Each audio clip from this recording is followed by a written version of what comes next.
E se eu te dissesse que existe um objeto tão bizarro que ele faz exatamente o oposto de um buraco negro? Não estou falando de ficção científica, eu estou falando de uma possibilidade que nasce direto das mesmas equações que preveriam os buracos negros décadas antes de alguém conseguir fotografar um lugar no universo onde nada pode entrar, mas tudo pode sair. Parece impossível, né? Mas a física diz, talvez não seja. Fica comigo até o final desse vídeo porque eu vou te mostrar por que essa ideia existe, porque ela assombra os físicos há décadas e principalmente porque até hoje ninguém conseguiu provar que ela está errada, nem que está certa. Sabe aquela sensação de quando você aprende algo e de repente o mundo faz mais sentido? Eu tive isso pela primeira vez quando entendi o que um buraco negro realmente é. Não aquela imagem de monstro espacial que suga tudo, mas a ideia real, a ideia precisa. E foi aí que eu percebi. A gente cresce ouvindo sobre buracos negros como se fossem criaturas. Mas eles não são criaturas, eles são consequências. Consequências inevitáveis da gravidade levada ao extremo. Deixa eu te explicar do jeito mais simples possível, como se a gente estivesse tomando um café e você me perguntasse, mas o que é um buraco negro de verdade?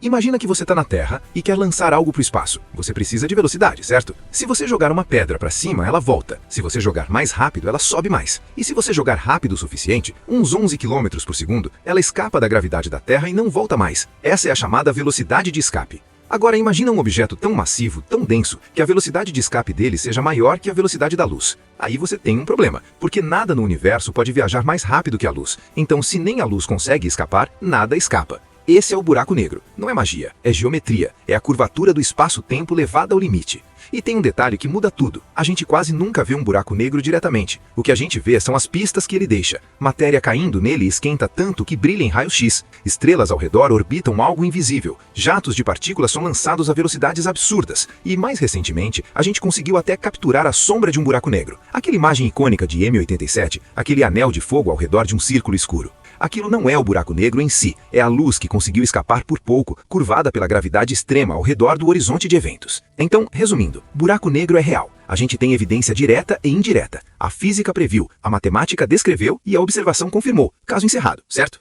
Não exatamente. Porque quando você pega as equações que descrevem um buraco negro, as equações de relatividade geral de Einstein, e olha com atenção, você percebe algo estranho. Essas equações têm simetria, elas não favorecem uma direção do tempo. Elas permitem soluções que vão para frente e soluções que vão para trás. E quando você inverte a solução de um buraco negro no tempo, o que aparece é um buraco branco.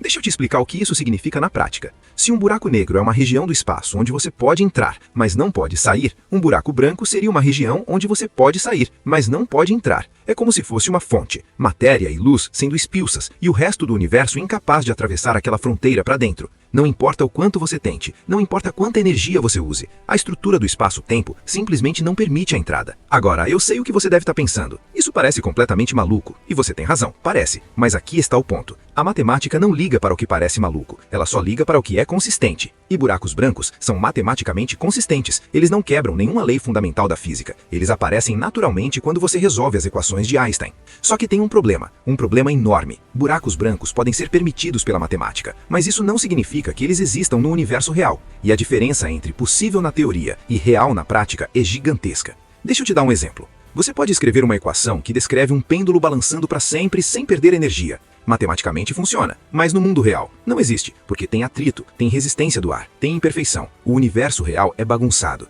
E é exatamente isso que acontece com os buracos brancos. Para um buraco branco existir, ele precisaria estar completamente isolado. Nada poderia interagir com ele. Nenhuma partícula, nenhum fóton, nenhuma onda gravitacional. Porque no momento em que algo tenta entrar, e no universo real sempre tem algo tentando entrar, a estrutura do buraco branco entra em colapso. Ele se torna instável e a maioria dos modelos sugere que ele rapidamente se transformaria em, adivinha, um buraco negro. É como tentar manter uma porta que só abre para fora no meio de uma multidão empurrando para dentro. Eventualmente algo vai ceder. Mas tem mais. Tem uma questão ainda mais profunda, que tem a ver com o tempo. No nosso universo, existe uma direção preferencial do tempo. A gente chama isso de seta do tempo. Ovos quebram, mas não se reconstroem sozinhos. Café esfria, mas não se esquenta de novo sem energia externa. Entropia aumenta, desordem cresce. Essa é uma das leis mais fundamentais da termodinâmica, e ela governa tudo o que a gente vê. Buracos brancos, dependendo de como você os modela, parecem violar essa intuição. Eles parecem exigir um tipo de organização do universo que simplesmente não bate com o que a gente observa. É como se você precisasse de um universo rodando ao contrário, e o nosso não roda. Então, até aqui, o veredito é: buracos brancos são uma solução elegante, matematicamente válida, mas sem nenhuma evidência observacional, e com bons motivos teóricos para suspeitar que eles não sobreviveriam no universo real. Mas e se? E se existisse um jeito de um buraco branco aparecer, mesmo que por um instante? E se ele fosse o resíduo de algum evento extremo no universo primordial, logo após o Big Bang, quando as condições eram completamente diferentes? Alguns físicos especulam que certos eventos violentos, como o colapso de estrelas em condições muito específicas, ou até mesmo o próprio Big Bang, poderiam, em tese, gerar algo parecido com um buraco branco. E aqui entra uma história fascinante. Em 2006, astrônomos detectaram uma explosão de raios-gama chamada GRB 0614. Explosões de raios-gama são os eventos mais energéticos do universo depois do Big Bang. Elas duram segundos, mas liberam mais energia do que o Sol vai liberar em toda a sua vida. Normalmente a gente sabe o que causa essas explosões, ou o colapso de uma estrela massiva, ou a fusão de dois objetos compactos, como estrelas de nêutrons. Mas essa explosão era estranha. Ela não se encaixava perfeitamente em nenhum dos modelos, e alguns pesquisadores levantaram uma hipótese ousada. E se fosse a assinatura de um buraco branco explodindo, um objeto primordial, formado no início do universo, finalmente entrando em colapso e liberando toda a sua energia de uma vez só? A ideia não pegou. Explicações mais convencionais acabaram sendo mais aceitas, mas o fato de que a hipótese foi levantada e levada a sério por alguns físicos mostra que buracos brancos ainda habitam aquela zona grisa entre improvável e impossível.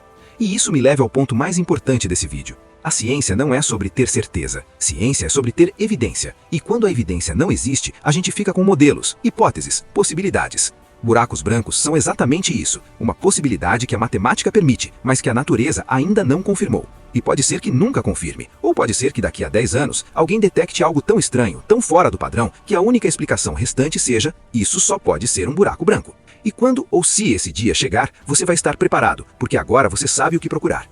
Se alguém anunciar, encontramos um buraco branco, a primeira coisa que você faz é perguntar: de onde veio esse anúncio? É um artigo revisado por pares? É um observatório respeitado? Ou é um canal sensacionalista com música dramática e zero referência? Segunda pergunta: o que foi observado de fato? Luz, raios-gama, ondas gravitacionais, um padrão repetível? Porque um sinal estranho não é a mesma coisa que um buraco branco. Interpretação precisa competir com alternativas.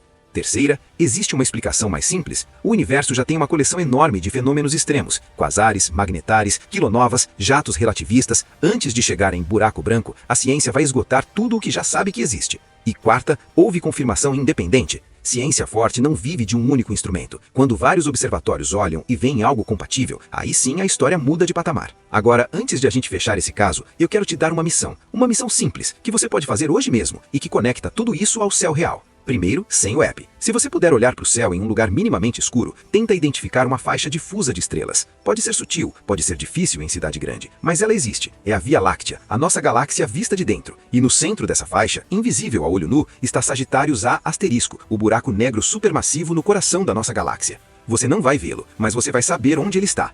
Agora com o app, abre um aplicativo de mapa do céu, Stellarium, SkyMap, qualquer um, e procura por Sagitários A asterisco ou Centro Galáctico. Vê onde ele está no céu, compara com o que você viu a olho nu e perceba uma coisa: o céu não é aleatório, ele tem endereços, e quando você aprende a ler esses endereços, você deixa de ser espectador e vira observador.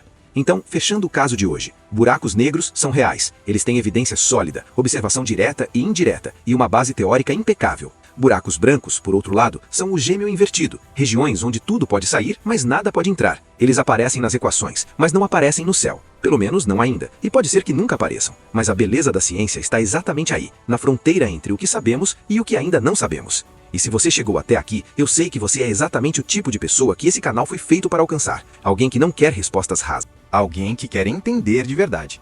Então, se esse vídeo fez sentido para você, se ele te deu clareza onde antes tinha confusão, faz uma coisa simples: deixa um like. Não porque eu tô pedindo, mas porque isso me diz que vale a pena continuar investigando esses casos com o mesmo nível de profundidade. E se você conhece alguém que adora esses mistérios do espaço, aquele amigo que sempre pergunta: mas e se? Compartilha esse vídeo com ele, porque conteúdo assim cresce quando as pessoas certas o encontram. E agora, a parte mais importante: eu quero ouvir você. Comenta aqui embaixo, qual foi a coisa mais estranha que você já viu no céu? Me dá a cidade, o horário aproximado, a direção que você estava olhando. Pode ser uma luz, um movimento, uma cor, qualquer coisa. Porque o próximo caso do Detetive do Céu pode sair exatamente do seu comentário. Caso número 1, o gêmeo maligno do buraco negro. Encerrado por enquanto.